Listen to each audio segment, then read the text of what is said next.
Assalamualaikum warahmatullahi wabarakatuh. Semoga teman-teman semua dalam keadaan sehat walafiat dan dilancarkan rezekinya oleh Allah Subhanahu wa taala. Amin.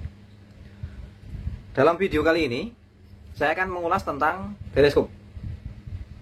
Bagaimana cara memilih teleskop yang baik dan benar supaya nanti teman-teman tidak menyesal ketika teman-teman sudah membeli teleskop itu. Secara umum, teleskop itu merupakan perangkat atau part tambahan pada senapan yang fungsinya untuk memperjelas target yang akan ditembak. Walaupun ada beberapa orang yang bisa menggunakan visir untuk mencari atau menembak buruan, tetapi penggunaan visir sangat terbatas pada jangkauan pandangan, karena itu murni dari kemampuan mata si penembak tersebut. Secara umum, visir itu sudah tidak terlalu bagus untuk menembak di jarak di atas 20 meter. Dan pilihan utama adalah teleskop. Kenapa teleskop? Karena teleskop itu merupakan bagian yang sangat penting pada senapan, walaupun itu bagian yang terpisah. Tetapi itu kalau kita katakan teleskop sama senapan itu bagian yang tidak terpisahkan. Anggap saja teleskop itu adalah mata dari senapan. Dan kalau tanpa mata tentunya kita akan kesulitan untuk melihat dan menembak bidikan itu, ya teman-teman. Kemudian banyak dari kalangan penghobi senapan yang berlomba-lomba membeli teleskop supaya tidak menyesal. Dia membeli sebagus mungkin, kalau bisa itu kualitasnya sangat bagus gitu ya. Kemudian mencari teleskop yang bagus itu membutuhkan dana yang tidak main-main ya teman-teman. Ada teleskop yang harganya mulai dari ratusan ribu hingga puluhan juta teman-teman. Walaupun teleskop itu hal yang sangat penting, tetapi kalau bisa kita mencari teleskop juga tidak terlalu mengorbankan hal lain yang lebih penting ya teman-teman. Nah, bagaimana cara memilih teleskop yang baik supaya teman-teman tidak menyesal? Kita akan simak berikut ini. Pertama-tama teman-teman harus melihat dari segi harga. Harga sebuah teleskop itu sangatlah menentukan kualitas. Kalau tidak ketipu ya maksudnya. Jadi kalau secara normal teleskop yang bagus itu pasti dikasih bandrol atau dikasih harga itu cukup tinggi. Dan kenapa kita yang pertama pilih adalah harga? Karena harga itu sangat penting. Jadi teman-teman harus sesuaikan dengan kantong teman-teman. Tetapi perbandingan harga ini bisa teman-teman lihat di perbandingan spesifikasi dan ketahanannya ya teman-teman. Kemudian merek teleskop itu sangat banyak. Teman-teman bisa membandingkan antara merek satu dengan merek yang lain, spesifikasinya seperti apa, ketahanannya seperti apa. Nanti teman-teman bisa ketemu dengan harga yang teman-teman inginkan dan harga yang teman-teman mampu untuk capai. Kemudian teman-teman bisa mencari teleskop merek seperti Markul, Weaver, Discovery, sekarang ada Teagle, ada Mars, ada Basnel, Spike, ada Comet, ada Thomson Predator, ada BSA ya, dan merek-merek yang lain yang sangat banyak lah, yang tidak bisa saya sebutkan ya, karena banyak juga ya. Teman-teman bisa bandingkan harganya dulu. Nah, kira-kira cocok harganya, teman-teman lihat spesifikasinya seperti apa. Kemudian yang kedua, teman-teman harus cari teleskop yang cukup tahan pada getaran. Kenapa? Itu sangat penting ya. Menurut pengalaman saya, teleskop dengan keunggulan tahan getar itu akan membuat teman-teman pede dalam hal apa? Seperti contohnya pas waktu kita setting teleskop pas zeroing sebelum kita menembak buruan atau menembak target di perlombaan. Teman-teman akan cukup menyetel satu kali karena dia sudah tahan getar.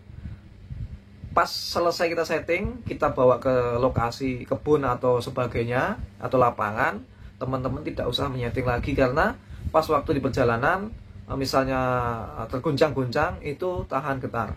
Nah, ini sangat penting teman-teman, karena kalau misalnya teleskop itu tidak tahan getar, maka teman-teman akan mengulang lagi menyeting di lokasi berburu misalnya. Nah, di situ sangat kacau kalau kita setting lagi, karena buruan jadi lebih takut untuk berada di situ. Makanya mendingan kita pilih yang teleskop yang tahan gempa, tahan getar.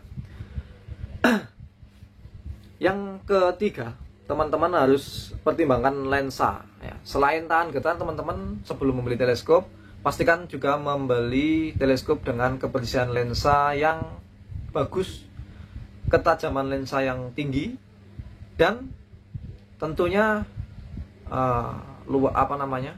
teman-teman tidak terganggu dengan lensa yang buram ya, atau yang tidak jelas, karena ini sangat berpengaruh. Pengaruhnya adalah begitu teman-teman memilih teleskop yang bening, teman-teman seperti menggunakan kacamata misalnya. Kalau kacamata kita bening, kita tidak mudah silau yang pertama. Dan jika melihat benda atau buruan, itu tidak terhalang dengan kekaburannya. Jadi lebih mudah, objek yang kita lihat itu lebih mudah. Selanjutnya yang nomor 4 adalah reticle. Nah, ini sangat penting teman-teman. Reticle merupakan aspek terpenting dari sebuah teleskop. Reticle umumnya dibedakan menjadi dua jenis, yaitu reticle glass dan reticle crosshair. Nah, apa itu reticle glass? Apa itu crosshair? Nah, perbedaan pada reticle crosshair dan reticle glass itu dari bahan yang dipakai. Kalau misalnya reticle glass itu terbuat dari kaca, ya, sesuai namanya ya. Reticle glass itu reticle yang terbuat dari kaca ya, dan kacanya itu biasanya di marking, dikasih tanda misalnya plus ya retikelnya kan, terus ada mil dot atau duplex ya. Kemudian reticle crosshair ini adalah reticle yang berbahan seperti benang yang halus. Nah, itu biasanya ada di teleskop-teleskop yang sering teman-teman pakai. Itu banyak sekali dijual reticle seperti itu. Mil dot ya teman-teman. Mil dot itu yang ada titik-titiknya, itu mil dot namanya. Jadi seperti di layar, mil dot seperti itu. Dan duplex itu tidak ada titik-titiknya seperti mil dot ya teman-teman. Nah, seperti itu teman. Sekali lagi untuk kenyamanan, pilihan reticle yang jelas dan mudah dipahami. Untuk sementara rekomendasi jenis reticle, saya menyarankan teman-teman memilih reticle dengan reticle jenis glass. Kenapa? Karena pada umumnya reticle glass dirasa lebih tahan lama karena terbuat dari kaca. Sementara yang jenis crosshair itu terbuat dari benang halus atau kayak rambut. Itu biasanya lebih mudah putus. Oke teman-teman, seperti itulah teman-teman. Kemudian yang kelima, kita bisa memilih diameter dan zoom teleskop. Semakin besar diameter dan zoom teleskop, biasanya semakin mahal harga teleskop tersebut. Diameter yang banyak dijumpai pada teleskop itu umumnya adalah 32, 40, kemudian ada yang 44 sampai 56 ya kan. Ada yang 50, 56 dan lain sebagainya. Tapi umumnya rata-rata yang dipakai itu adalah tipe yang reticle yang lensa 32 dan 40. Kemudian dengan pembesaran zoom yang pada umumnya 3 sampai 9 ya teman-teman. Itu sangat banyak yang menggunakan teleskop dengan zoom 3 sampai 9. Oke teman-teman. Diameter dan zoom itu sangat penting, sangat berpengaruh terhadap luasnya view yang akan dilihat oleh mata kita. Semakin besar diameter, maka semakin luas juga view yang akan kita lihat di dalam teleskop. Rekomendasi dari saya, carilah teleskop yang tube 30. Batangan teleskop itu 30 mm.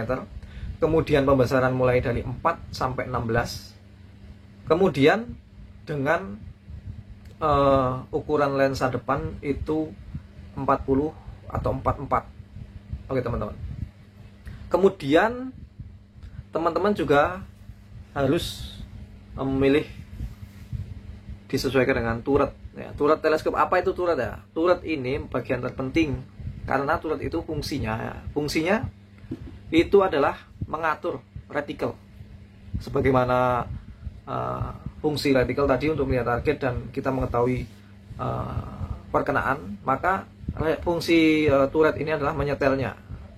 Teman-teman pilihlah turret yang tidak terlalu keras dan juga tidak terlalu mudah diputar, supaya tidak mudah berubah juga. Dan pilihlah teleskop dengan turret yang bisa di lock atau dikunci. Jadi jangan turret yang tidak bisa dikunci, karena takutnya nanti kesenggol atau terputar atau diputar sama temannya sendiri yang iseng, maka perkenaannya akan berubah. Untuk mengetahui bagaimana turret itu bekerja dengan baik, cobalah teman-teman untuk putar turret sebelum membeli. Jika memang cocok dan tidak terlalu berat atau tidak terlalu mudah diputar, maka bisa diambil. Penjelasan yang tadi yang saya sampaikan itu sesuai dengan pengalaman saya pribadi dan teman-teman saya di komunitas. Dan mudah-mudahan teman-teman bisa mempertimbangkan sebelum membeli sesuatu. Dan khususnya pada teleskop ini, teman-teman bisa mempertimbangkan aspek-aspek yang saya sebutkan tadi. Oke teman-teman, cukup sekian yang bisa saya sampaikan. Semoga bermanfaat dan mohon maaf jika ada kekurangan. Selanjutnya, selamat beraktivitas. Wassalamualaikum warahmatullahi wabarakatuh.